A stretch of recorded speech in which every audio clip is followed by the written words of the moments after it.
तो इस रिवायत को आप खुद समाअत फरमाएं और आप खुद फैसला करें कि हज़रत आयशा का ये मौला अली से मोहब्बत थी या बुग़्ज़ था। अहले सुन्नत की 6 मुस्तनद तरीन किताबें आपकी खिदमत में पेश करना चाहता हूँ। पहली किताब है सही बुखारी। सही बुखारी में 3 मकामात पर हदीस नंबर 198, हदीस नंबर 665, हदीस नंबर 5714।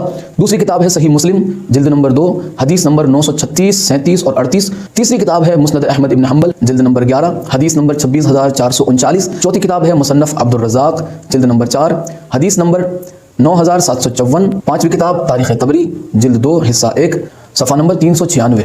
और छठी किताब तबक़ात इब्न साद, जिल्द 1, हिस्सा 2, सफ़ा 204। मुलाहिज़ा फरमाएं, सही बुखारी से पढ़ने लगा हूँ। सही बुखारी हदीस 665 से हज़रत आयशा ने फरमाया कि जब नबी करीम सल्लल्लाहु अलैहि वसल्लम बीमार हो गए और तकलीफ़ ज़्यादा बढ़ गई तो आपने अपनी बीवियों से इसकी इजाज़त ली कि बीमारी के दिन वो मेरे घर में यानी हज़रत आयशा के घर गुजारे, और सारी बीवियों ने इजाज़त दे दी। फिर आप बाहर तशरीफ़ ले गए, आपके कदम ज़मीन पर लकीर कर रहे थे यानी घसीट रहे थे। और यहाँ पर तवज्जो फरमाएं कि हज़रत आयशा फरमाते हैं कि फिर आप उस वक्त अब्बास और एक और शख्स के बीच में थे, यानी दोनों हज़रात का सहारा लिए हुए थे। रावी ने बयान किया कि मैंने ये हदीस हज़रत आयशा की अब्दुल्ला इब्न अब्बास से बयान की।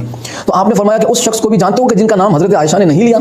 तो रावी कहता है कि नहीं, मैं नहीं जानता। तो हज़रत अब्दुल्ला इब्न अब्बास ने फरमाया कि वो दूसरा आदमी अली थे। अब ये नाम उन्होंने क्यों नहीं लिया, इसकी वजूहात अगली किताबों में मैं आपको दिखाना चाहता हूँ। ये मुसन्नफ अब्दुर रज़ाक, ये जिल्द 4 है, सफ़ा 44 और हदीस नंबर 9754। यहाँ पर भी वही लफ्ज़ है और इसका तर्जुमा भी बिल्कुल ठीक ठाक किया हुआ है कि वो हज़रत अली इब्न अबी तालिब थे, लेकिन आयशा को उनका जिक्र मंजूर नहीं था। हज़रत आयशा चाहती ही नहीं थी कि वो मौला अली अलैहिस्सलाम का जिक्र करें। अब आइए तारीख़ तबरी के अंदर क्या लिखते हैं कि हज़रत आयशा ने इसलिए नाम नहीं लिया कि हज़रत आयशा का यह दस्तूर था कि जहाँ तक हो सकता था वो अली का जिक्र खैर से न करती थी, नऊज़ु बिल्लाहि मिन ज़ालिक। और यहाँ पर अगला बिल्कुल खतरनाक तर्जुमा तबक़ात इब्न साद के अंदर मौजूद है कि हज़रत अब्दुल्ला इब्न अब्बास से जब रावी ने पूछा कि वो कौन था, तो हज़रत अब्दुल्ला इब्न अब्बास ने फरमाया क्या तुम नहीं जानते? उन्होंने कहा नहीं जानता। तो आपने फरमाया कि वो अली इब्न अबी तालिब थे। आयशा ने इसलिए अली का नाम नहीं लिया कि वो उनकी किसी खैर पर आयशा का दिल खुश नहीं होता था। अब इसे मोहब्बत कहें या बुग़्ज़ कहें या नफरत कहें या दुश्मनी कहें, ये मैं नहीं कहने वाला, ये किताब लिखने वाला जानता है और ये अब आप खुद अवाम फैसला करेंगी।